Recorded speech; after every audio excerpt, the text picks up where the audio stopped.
Good morning, all of you, respected trustee, principal, teachers, and all my dear friends. Today I speak about Khatu Shyam. Khatu Shyam का पुराना नाम बर्बरीक भी था. वो अपने 3 बाणों से पूरी पृथ्वी को भस्म कर सकते थे. कहा जाता है कि वो कौरव और पांडवों को भी मार सकते थे उनके तीनों बाणों से. जब महाभारत शुरू होने वाली थी तब जब बर्बरीक लड़ने गए थे तभी बर्बरीक की माँ ने उनसे कहा कि तुम महाभारत लड़ने जा रहे हो पर मुझे 2 वचन देकर जाओ कि जो तुमसे जो भी चीज मांगेगा तुम उसे दोगे, और दूसरा वचन ये कि जो हार रहा होगा तुम उसी का साथ दोगे. जब महाभारत शुरू होने वाली थी कभी उन्होंने ये घोषणा की बर्बरीक ने कि जब जो हार रहा होगा मैं उसी का साथ दूंगा.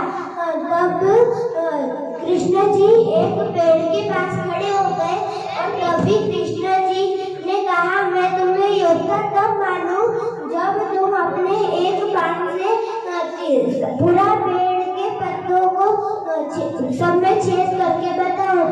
तभी बर्बरीक ने एक बाण से सारे पेड़ के पत्तों को छेद करके बता दिया, पर एक पत्ता नीचे गिर गया और कृष्ण जी ने वो पत्ता उनके पैर के नीचे दबा लिया. तभी उनका तीर घूमते घूमते कृष्ण जी के पैर के पास अटक गया.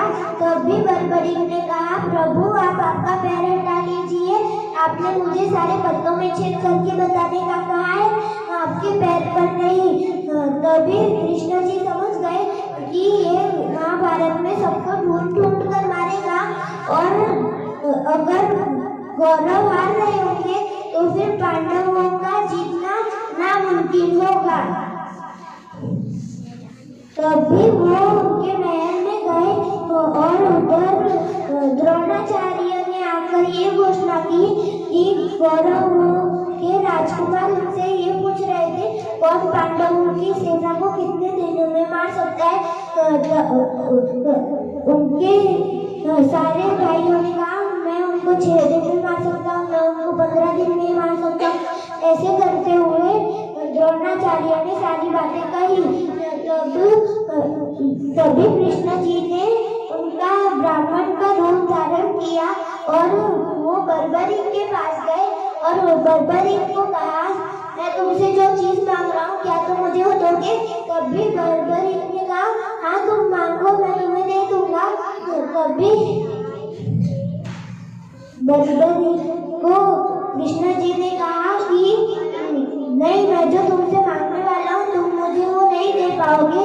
तभी वो समझ गए कि वो शीश मांगने वाले हैं, तब इसी वजह से उन्हें शीश का दानी कहा जाता है. और कृष्ण जी ने जब उनसे शीश मांगा तब वो उनके असली रूप में आ गए थे. तब भी बर्बरीक ने उनसे 2 वचन मांगे कि मुझे आपके नाम से जाना जाना है और दूसरा वचन ये है कि मुझे भी वो महाभारत देखनी है. तभी महाभारत देख रहे थे और कृष्ण जी ने उनके सुदर्शन चक्र से सबको मार दिया. और जब पांडव उनके महलों में गए तब उनके बीच में बहस हुई कि कौन किसकी वजह से जीत हासिल हुई है. तभी कृष्ण जी ने कहा कि इस चीज का फैसला तो वही कर सकता है जिसने ये पूरी महाभारत देखी. तभी अर्जुन समझ गया कि वो बर्बरीक की बात कर रहे हैं. तभी वो निकल पड़े खाटू नगर के पहाड़ी पर और उन्होंने कृष्ण जी ने बर्बरीक से कहा कि किसकी वजह से जीत हासिल हुई है. तभी बर्बरीक ने कहा कि ये जीत कृष्ण जी की वजह से हासिल हुई है क्योंकि उनके सुदर्शन चक्र